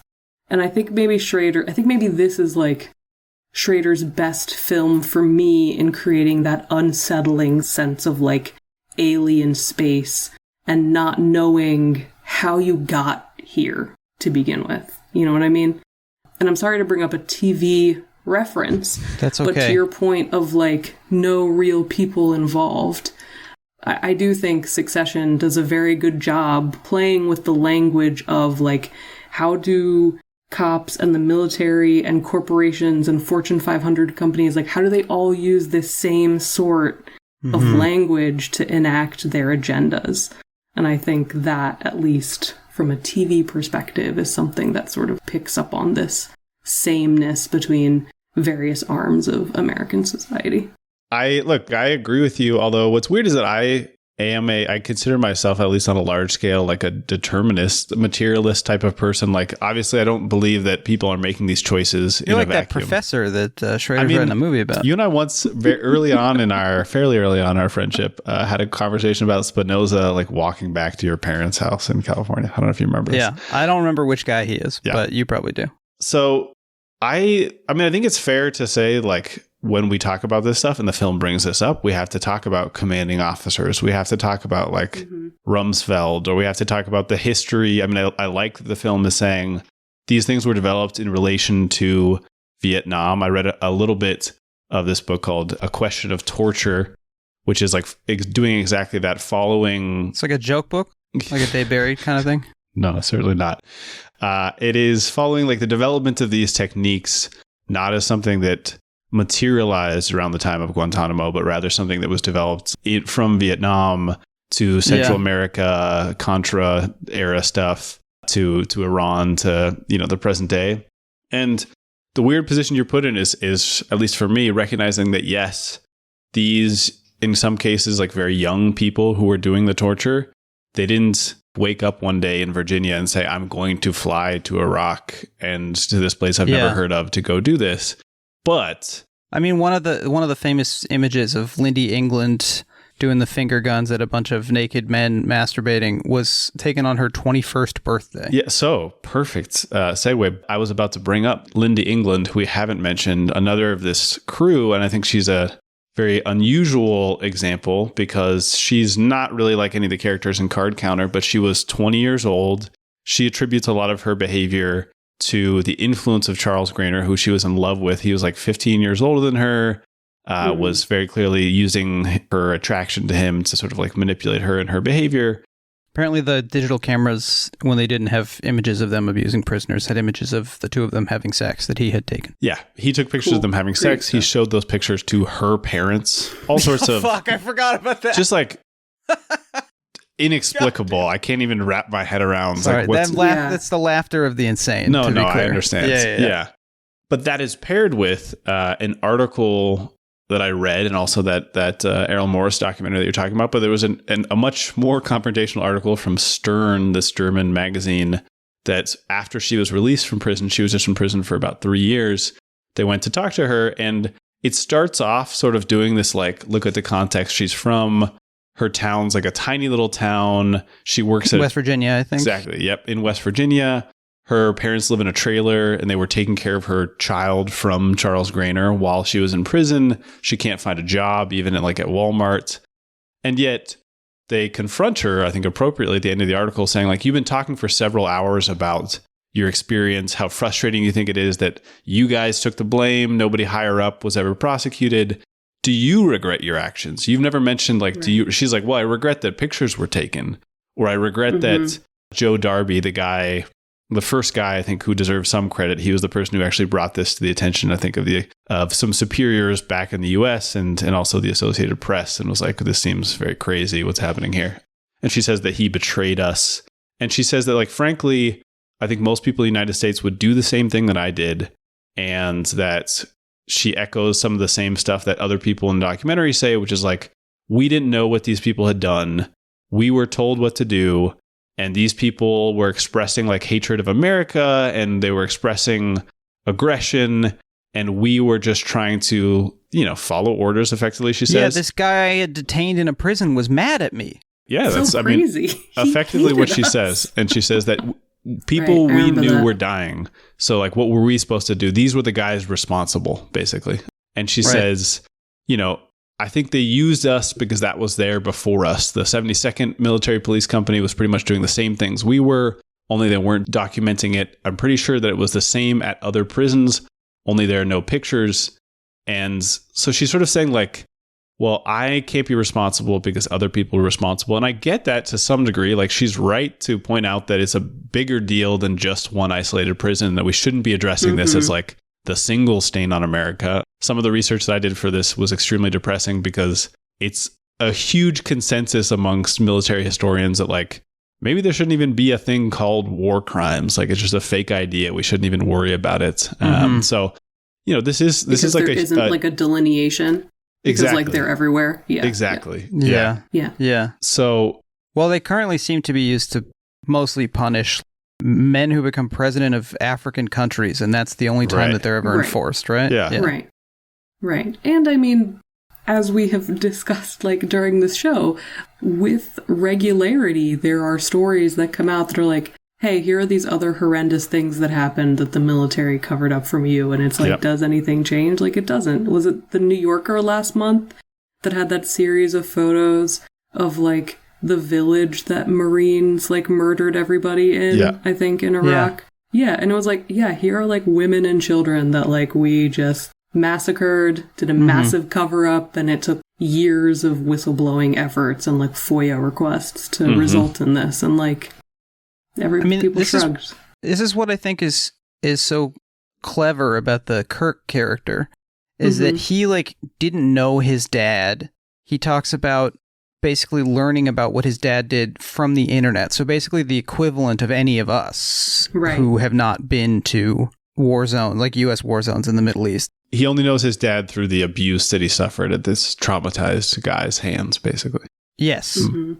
And so he's like, he wants revenge, again, in typical Schrader style, but also probably a fairly relatable experience for a lot of, I mean, clearly from everyone who talks about everyone from Abu Ghraib who talks about their anger. It's just at like the next guy up the chain who didn't get in trouble. Yeah. So like he wants to do something about this, and the best thing he can think to do is like go BTK on Willem Dafoe, who is great in this. Great to see him back in. He is great. Yeah. The Schrader, and his face. I do want to shout out also. So I think I'm not technically proficient enough with a camera to understand exactly how they did this, but it seems like they modified a VR lens for the Abu Ghraib sequences. This, like, so it's even more wraparound fisheye. Yeah. And this is we talk on this show a lot about Conor O'Malley as descended from Schrader in a way, but I think in this way it's feeding back into the Schrader. No. Schrader aesthetic choice. Yeah. But yeah, the way that the image like bends around, so it's like you literally can't turn away from what you're seeing because like the camera is behind you. It's almost like also, a half moon. It's like some enveloping effect. Yeah. Mm-hmm. And then similar to, I was thinking about the things Michael Haneke will say about filming the Holocaust or whatever. It's like the image, the very nature of the image is making you kind of sick to look at it. Yeah. Yes. Which I think is, especially for an incident that is images, like the thing the about famous Abu Ghraib embodiment of it, is that we've seen images of it. So to like represent it in a new way or in a way that feels more visceral than that, because there's a way that like you look at these images enough and they don't register as repulsive the way they do the first time. It's very impressive that he found like a new way to. Nothing looks like this. Like it's no. I was excited. I mean, I hate to see what I'm seeing, but it's exciting to see someone find a new way to convey a feeling with a camera this way. It takes it from like the bearing witness of like a still 2D image into that kind of like immersive nightmare that William Tell is having, right? Like it takes away whatever separation we feel and places us within it. I honestly cannot even imagine how you guys saw this in a theater, because I do think that would make me like physically ill on a huge screen. Yeah. It's very effective, extremely effective. And like you were saying, Roxanne, I think it's in some ways even more potent because it's not contrasted with normal average sort of like moving shots. It's contrasted with these like hyper still, and I would even argue sometimes to me like intentionally ugly, or it like reads like Bresson, not just because it's like, whatever long shots with minimal movement or something, or minimal like cutting with action, but where some of the shots are like unpleasant to be in for a long time. And I think even some of the dialogue, I was initially surprised when we talked about the film Dog Eat Dog, which I don't know if you've seen, Roxana, but is it has some interesting things going on, but is in many ways sort of like oddly stilted, and the people in it don't really seem human. And it feels like Schrader's doing like a post Tarantino riff, like 20 years later, and like sort of more depressed or something. I don't know. And then this film it was shot by Alexander Dynan, the same DP, and it felt like, okay, there is same editor as First Reformed and Dog Eat Dog. Yeah, there's some continuity here, because even some of the language between the characters I think sounds odd and sort of like empty and affectless, which is why I think like you're saying, Jake, there's sort of a bait and switch with the promotional stuff, because there's nothing like cool about the way he talks to Kirk. He's sort of like, no. It's like, what do you think about this? And Kirk says like, well, I don't know. Like that's the whole exchange or something. You're like, oh wow. I gotta shout out Isaac, who is of course great. And Schrader apparently he wanted to cast him. He was trying to cast him in something right out of Juilliard. I think it might be the film that was going to be called The Jesuit that never got made by Schrader and ended up as this sort of forgotten thing called There Are No Saints that we'll talk about next week, and no one will listen to the episode. But so he wanted Isaac for First Reformed, or he thought about him when he was writing it, but decided he wasn't old enough. So he's clearly been chasing Oscar for quite a while. And the deadness of his eyes, to pick, like, to me, I'll admit now to a real... He's a hot man. I mean, he's an attractive man. I'm drawn to the man. Extremely charming to me, even in a role like inside Llewyn Davis, an intentionally hateable protagonist. But even when he's being like a weird little doofus in Moon Knife, that's another TV show that I watched. That has the two guys. It has the two guys. It has First Reformed and Card William Counter. Tell and Ernst Toller. So I had to watch it. Yeah. I mean, those Benson and Moorhead guys they make some good, kind of cool little weird movies. Mm-hmm. Isaac, there's this one of the first scenes where we see him interact with somebody. He is talking to his name's like Talkative Dan or something. Like, But to see him performing like masculine sociality, having the conversations you're supposed to have with other men, but like with absolutely no life in his eyes, is such a very specific. I mean, clearly the guy went to Juilliard or whatever. He knows his face as an instrument. Slippery Jack, that's the guy's name. Really impressive. I don't know. I think he's great throughout the movie. The voiceover in these things can kind of make or break him, and it makes it in this instance. Let's talk about the other two leads for a second. First of all, when Ty Sheridan came on screen, my famous podcast girlfriend said, "Who's the one I hate?" And I said, "I'm not sure."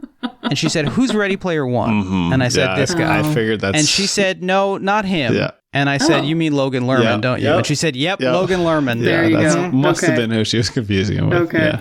Yeah. Because I was going to say, you can't hate the kid from Mud. I love the kids He's from great Mud. in Mud. Mud's good. Yeah. I think this movie very effectively, in a way that other filmmakers have not been able to, this movie uses his inherent kind of sniveling character. Very sniveling. And giving him the nasty incel hair.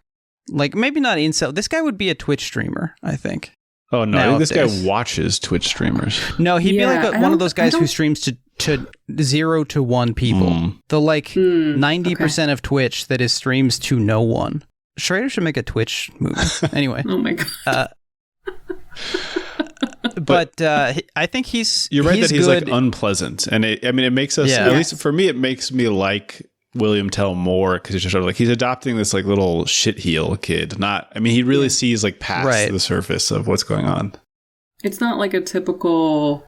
like he fully understands what his father did and he feels bad about it, right? Like he's mostly just pissed about what happened to him and his mom, which is valid. Yeah. But that goes back again to like, Ian, your question of like, does it matter that at no point anyone in the movie is like, I feel bad about the people that we did this to? Right. And I think that's like a very interesting, like that's the thing, right? Yeah. Like, does it matter why they feel bad? Exactly. You know? And when even when he's trying to make good, when Tell is trying to like set something in the world right, he's basically doing it by force. He's like coercing Kirk into going to reconcile with his mom by like shoving him on a bed and showing him his bag of hammers and pliers and saying, here's like throwing money at him. You know, the only way he understands, like the only language he understands is force.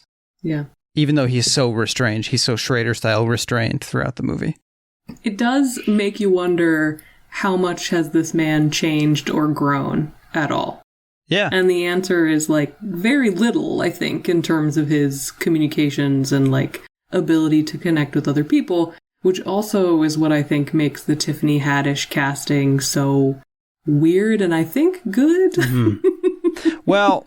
That's a great question. It's a great topic, great area. So Schrader talks about having like a list of potential actresses presented to him, and Tiffany Haddish was on the list. Interesting. And so he didn't like come up with it, but when the idea was presented to him, he said like, that's interesting, because he used Richard Pryor to extremely great effect in Blue Collar. And he learned this from Marty for Taxi Driver, where they cast Albert Brooks. And he was like, you could just put a comedian in as kind of if there's a dead character, you don't know how to make him interesting, give him to a comedian and they'll find something. Who talks about this a lot is Soderbergh as well, because he'll put like Tom Papa in a role with like 2 lines just because they'll make it pop. R.I.P. to Bernie Mac. Yes. Absolutely. Yeah. And Cedric the Entertainer is in First Reformed, and I think is quite good in that. So the impulse, I totally get. I think I think the writing and pacing of this film is just not right for Haddish for me, because her, and I find her very funny in plenty of stuff. She's also seems like a real weirdo. I think I remember when she went to Israel to like see things for herself or whatever, like a few months ago. I don't know if she ever came back. I didn't follow up on that. She might have gone to see Joker 2 with Tarantino. Did you guys see that today? No. Just came out that he saw it in an empty IMAX in Tel Aviv. Okay. His wife is Israeli. Yeah, I think they split their time. Yeah, they do. Yeah. Yeah.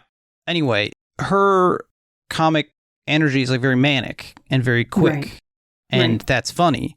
But the film's pacing, the film's rhythm just like can't accommodate that to me. And so it seems like she is adrift. They've both her and Schrader have talked about how like there was a fair amount of rehearsing for him to sort of show her what he wanted to do. I don't know. Like when she says she's looking for a thoroughbred or whatever, she's clearly like eating that line up. But then some of the stuff where she's just talking about her life before this is, to me, doesn't work as well. But I'm curious what you guys think. To me, it's a straight up case of I think she does great with the material she's given. I don't think she's given that much. And she's kind of this like vector for William Tell's arc. And like Vector the Crocodile? Is she playing Vector the Crocodile in Sonic 3? Is that confirmed? Somehow. He's Sonic's crocodile friend who wears big sunglasses. Yeah. Anyway, I think this is where like the flat affect stuff, we can return to the question of like, was it always intentional on Schrader's part? It feels like they're supposed to have a meaningful connection. And I will say Light Sleeper, to me, a film that's not like very, very top tier, but I think is quite good, features more of a clear chemistry between the leads because it's the type of film that allows for a chemistry, right? There's not like an Abu Ghraib question behind Light Sleeper. You know, it's just about a guy who's in recovery and maybe, you know, getting over depression and has an ex and a new woman in his life, whatever. But I think maybe Schrader imagined that he could generate that same type of chemistry or something, but like without any action to make that happen. Or I don't know. To me, it feels like I only know what this means to William Tell because of sort of like the way the story unfolds. Otherwise, I would never have said they have this powerful spark between them. Did you notice the other connection to Light Sleeper? Which? The extremely powerful connection to Light Sleeper? Oh, yes. The tattoo? Correct. On his back. Yeah. So the tattoo on his back that looks like word art, oddly. I forget what it actually says. It's... I deliver myself to grace or something. I forget. Yeah. Something like that. I trust my soul to... I trust my life to providence. I trust my soul to grace. Something like that. So that's on his back. And then the music is by... All credit to you. You told me this. I couldn't believe it. Yeah. The music is by Robert Levon Bean, who's formerly known as Robert Turner, son of Michael Bean, son of the guy who did the music for Light Sleeper. That's interesting. This guy, Robert Bean, was in Black Rebel Motorcycle Club, which is a band that I saw because they were playing before somebody at a festival or whatever. And perfectly enjoyed myself. But he like wrote songs and performs them in this. He mostly sings "In My Lonesome Aberration" over and over again. Right. Yeah. But that is interesting because the term aberration comes up a lot in a lot of people's discussions of Abu Ghraib. Like, was this an aberration? Was this standard operating procedure? And I think he also, I don't know if this is intentional, but sometimes when he's singing, it sounds kind of like he's doing an Oscar Isaac to me. Like there's a similar nasalness. Interesting. Okay. Which I don't know, just a little note. But I think we were talking about Tiffany Haddish. I think the only thing that I would say about Haddish is I feel like the non-chemistry for me is effective because it feels like it continues the William Tell isn't actually like a real person, right? Like he is like mimicking the routines and rhythms of a person, but he is not actually like a real... I mean, even when he says like, I'm going to act on these feelings, like that feels weirdly robotic. It's like doing his best and potentially failing. Whereas Tiffany Haddish does feel like someone who has lived a life and had opinions and goes outside and experiences the sun, and none of those feel like things that he is doing, which is why the neon date I also think is like the only way these two could have spent any time together is again in like an artificial, highly curated space. I wanted to go back to what I feel like we derailed your original thought when you were talking about like, yes, these people were young, but I feel like we never got your but. Yeah, well, very kind of you. I'm often thinking about a night in college where, you know, things could have gone a different direction. Yeah. You and I kissed on the lips once as a bit. It's true. It was fun. We were both wearing lipstick. Yep. Yeah, that's nice. Yeah. All right. Anyway. Soft. Thanks. So I would just say that for me, the but is like returning to kind of the Schrader question, not the extreme of Calvinist, you have to hold yourself totally responsible for all your behavior, but more a question of if we were trying to build, also getting back to Jake's point of like, what do we do with cops if we largely defund the police, right? If we are trying to help people. I've been thinking about that. I think like cabbage and they should grow kale, lettuces. Yeah. Just a big field. Yeah. I'm sorry, are they doing the gardening, or are you saying turn their bodies into soil? No. Yeah, I gotcha. I think agricultural work with full breaks and lots of all of the worker protections that will afford everyone else. But I think putting somebody out in a field, that's fairly safe. Yeah, I mean, I think the clear first answer for me is not send them to prison, which we know is a place that doesn't necessarily foster reflection or rehabilitation. It's about punishment. Know that explicitly from like standard operating procedure, where at no point does Sabrina Harmon or Lynndie England say, you know, I went to prison and I didn't like it either. And so I'm starting to relate to some of the guys. And they never say that. Yeah. Like that never comes up. No. They just talk about like, all my neighbors in West Virginia support me. Or they mean said, to me. Like, she says me. They, they all know me. Yeah. Okay. And they know, So that's, I guess to me, the question is like, well, what do we do then that does prompt reflection? And, you know, sending people to do agricultural work doesn't sound that unfair to me, because also I do that in my life. Maybe I've imposed some of this on myself. I don't know. Maybe some literature discussion groups. Yeah. Or, I mean, the tricky thing is, you know, people talk about like, well, do you put them involved with like helping rebuild the places that they do damage to, or like helping with victim activism? But then people also respond like, well, is that a disservice to the victims, the people who are working, like they have to rehab their own perpetrators, basically. That's right. You know, and I don't know. But I do think we can't leave it like, oh, they just see it as a problem of I got blamed for something everybody was doing and I'm innocent and I went to prison, but it was just like a cop-out. I mean, that's not successful in any regard. And I do think that they should be forced to confront their actions somehow in a way that maybe generates growth, maybe doesn't, but at least puts them in a position where that's possible. I don't know what you guys think. Again, how this movie makes me think of like every contradictory side of an idea.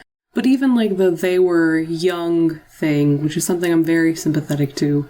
I mean, I think a lot about like when the forever wars were happening, and I think we're all about the same age. Yep. Like there were protests around the entire world, most of whom were people who were our age. And so it's also very hard for me, as much as we live in a country that has been normalizing hatred and dehumanization of people from the Middle East for like decades. I also think about like, there are tons of people who would never put themselves in the situation to do that. You know what I mean? So I do think, again, like the movie invites both considerations of that in a way that I think other movies of this genre just don't. So I at least have to respect that part of it, as much as it feels like a irreconcilable thing to actually figure out as like a human being, if that makes sense. It does make sense. I mean, like, I think of Hugh Thompson Jr., the guy who at the My Lai massacre got out of his helicopter and was like putting himself, you know, again, I don't mean to give him too much credit. He was also in Vietnam fighting for the side of the United States, but you know, he was like, this is terrible. And I think he like called superiors on the radio in the moment. This was not like took him years of growth. He was like, this has to stop, and was like, you know, putting himself in harm's way. And then I think faced like 40 years of public humiliation, or like, you know, the military basically disowned him as quietly as possible and distanced themselves from him and all these things. But yeah, I mean, I think you're right. Roxana, obviously some people at this age and in that situation are in a position to be able to defy that. Is that like luck because of the things they were exposed to? Or well, we have, of course, the famous, the very beautiful soul who ran that Taylor Swift fan account that mysteriously went dark. Yeah. And then someone was like, what happened to you? And she said, I went to jail for refusing to join the IDF, LOL. Yeah. So like, yeah. I mean, there's also Warren Ellis's dad. Is it Warren Ellis? No, is it Grant Morrison's dad? Someone who, one of the big comic book writers' dads. I know that Warren Ellis wrote Moon Knights. It would be great if it was Warren Ellis. It might be Grant Morrison. One of these famous British comics artists or comics writers guys' dads was in the British Army in India, and there was a group of civilians who were demonstrating, and his regiment or battalion or whatever was being ordered to stop them, and then the commanding officer said to like raise their guns because the demonstrators weren't stopping. At which point, whichever guy this is, his dad turns around and points the gun at the commanding officer and is like, I'm not going to fire on these people. And then they sent him to jail, which I don't, and also I don't think that, as far as I know, the British Army still exists. So it's not like these individual decisions are, in some cases, like, you know, you are basically making a principled stand that is very noble and I have a great deal of respect for. But like, can it change anything?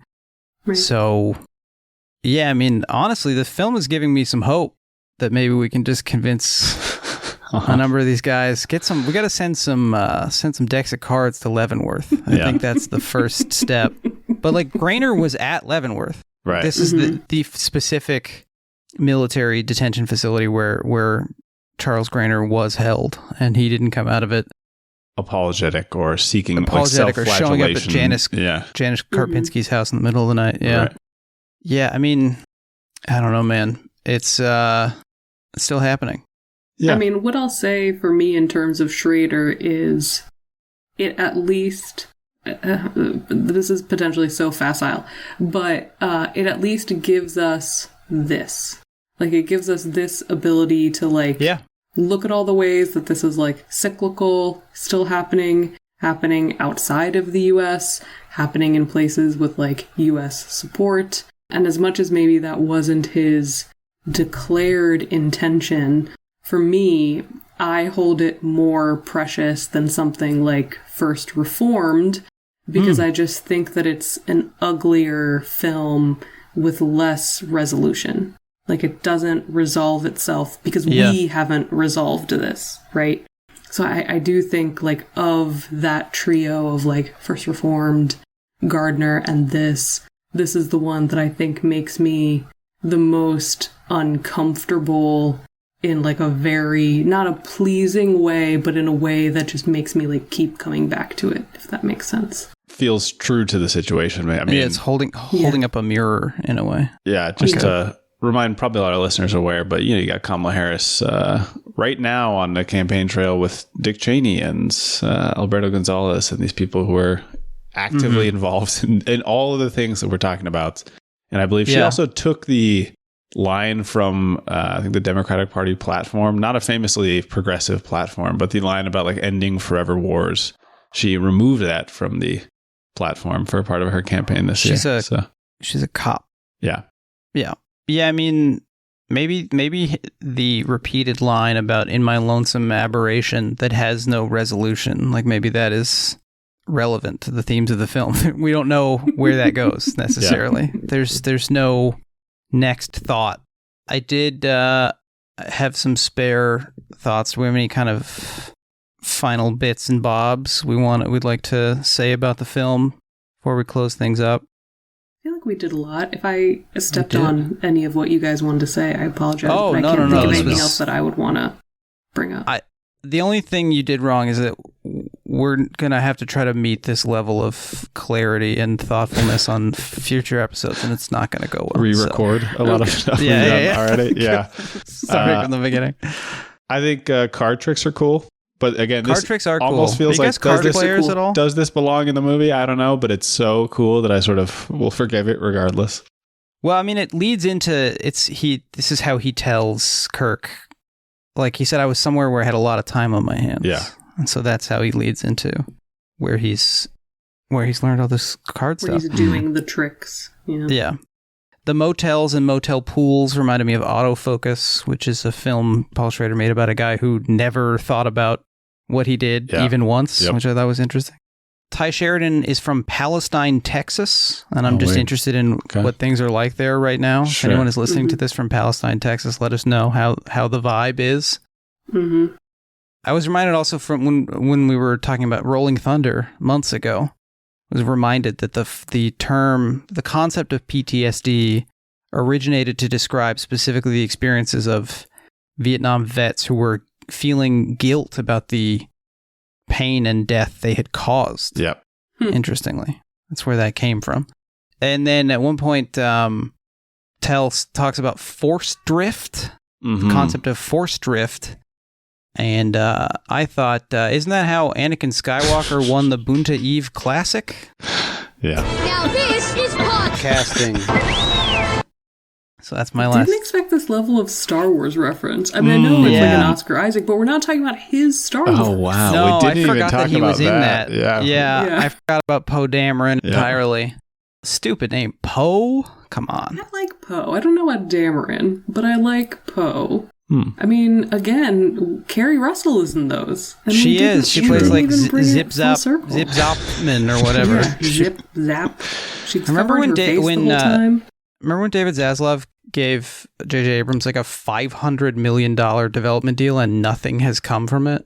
Yeah, pretty cool. To be fair, there was like a whole slew of Prime deals as well, which also, I don't think anybody got $500 million. But it is fascinating going back to like those years and looking like at all of the people who got massive deals and then nothing. Or even your Glass Onion deals, you know, what it, speaking of Star Wars. JJ, I just want to tell you, there's a weight a man can accrue by accepting financial backing. It's like any weight a person in debt accrues. It builds and builds. It has a life of its own. There also is a moral weight a man can accrue. This is the weight created by his past actions. It is a weight which can never be removed. Yeah. J.J. Abrams. I do think there is a moral weight might be like my favorite Schrader line. It's so good. It's very good. It's very good. It's very good. That clearly comes from him, right? Like that's something he obviously feels very strongly. Absolutely. And Kirk, Ian and I were talking about this. Kirk is church in most like Germanic languages, including Dutch, because Schrader's Dutch Calvinist. And it's spelled with a C, which is a weird decision. And circ with a C is one of the ways you can say circle in Dutch. And so, I'm thinking about cycles of violence and things like this. And also after we talk about in the film, there's kind of like the rosary of going to these different casinos. And I think he literally says like, you go and you go and you go and you go until like you don't feel the same way you felt before or something until you work things out, I think he says. He also, in an interview about this film, he compares this cycle of films, the kind of the man in a room stuff. He calls them like beads on a rosary, where he's like feeling his way through the same idea over and over again. So there's some interesting stuff going on. Interesting man, despite his best intentions. Right, exactly. That's exactly right. Despite his like self-limiting behavior. Yeah, and even though the film I do think is kind of like ugly, mostly on purpose, the choices to have him like come out of the casino early on into the light in a shocking way, and classic casino fashion. And you mentioned the motel some of them pool. Are Russinos. It's true. Yes, one of the worst words there is. Yes. I think. Yeah, but he keeps cutting from the conversation between Kirk and Tell at the pool into just like a wide shot with this young couple in like a really insistent way that I loved. I was like, God, this is so good. Like actually forcing a changing relationship, real transcendental style stuff. So there's the crying like Russian waitress who's just like never just randomly at the bar. Never returned to. Yeah, that was great. I love that. Yeah, kind of a good movie, I think. Yeah. Pretty good. Yeah. I like it. We have one final thing we got to do before we can go, and that's, of course, the sexual obsession check-in. We mentioned this earlier, but Schrader talking about the upcoming film Non Compos Mentis had this to say. I've never written a script about sexual obsession. And so that's what I'm doing now. And here on the show, we're endeavoring to determine which of his films are not about sexual obsession. We have a pretty hefty list. Mm-hmm. I mean, like... it's like 40-60 now. You know, like Adam Resurrected was a maybe, I think. Dog Eat Dog, not really about sexual obsession. The Walker, not really sexual obsession. The Walker, not about sexual obsession. Yeah. What do we think about this film? Is this about sexual obsession? I would say no. It's about obsession. I would say that there is a unmistakable psychosexual characteristic to two men taking turns torturing each other, especially when the two men are Oscar Isaac and Willem Dafoe, who I think have an inherent kinkiness about them. And I'm not making a joke. I do think those are two guys who look like they'll fuck you. That's what they look like. Each of them has a very freak quality. Yeah. Yep. Yes, they do. Yeah. But I would say the film, for me, it's a no. What about you guys? I think no. Just to go back to the taking turns torturing each other, love that we don't see it. Oh, Maybe my favorite choice in the film. Yes, so strong. Yeah. Budgetarily, probably a great choice, but also, it's like, we can't take any pleasure in this. Right. Exactly. But yeah, I'm going to go with no. Yeah, I'm going to go with no too, even accounting for the fact that a lot of the humiliation at Abu Ghraib was like sexual adjacent or taking advantage of how you can humiliate people through their sexuality. Even that, I think it's subordinate to wanting to torture people in this film. I think if there's sexuality, it's always subordinated to something else. So, not a good episode for me to start making jokes about any sexual proclivities. I would suggest Ian has. I'm going to leave them out. Yeah, much like the torture sequence, they are elided from the film. The viewer is left to, listener is left to imagine. Well, that's just about been our episode on the card counter. Thank you so much, Roxana, for joining us. This is awesome, Roxana. Thank you. Really, terrific. Thank you. Are you working on anything? Where can folks check out what you're doing?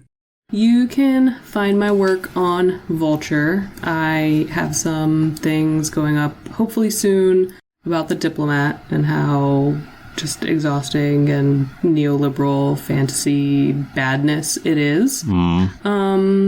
And that's probably it. We're also staring down timelines for Best Television of the Year, and my brain is just soup even trying to that. Let's see. What was TV this year? Your favorite TV series of Shogun? I really loved Shogun. Shogun was very good. Yep. I also really loved Ripley. I heard good things about that. Like everybody involved, like this source material, like that seems like something 5 other adaptations. Watched. Yeah, probably. Yeah. I absolutely think Schrader watched it. We need Schrader's Best TV of the Year. I would actually be so fascinated by that. We know one of the shows he liked. He's written a number of things for TV that never went, which I think is interesting. I would love to get my hands on those if anybody has series Bibles or whatever.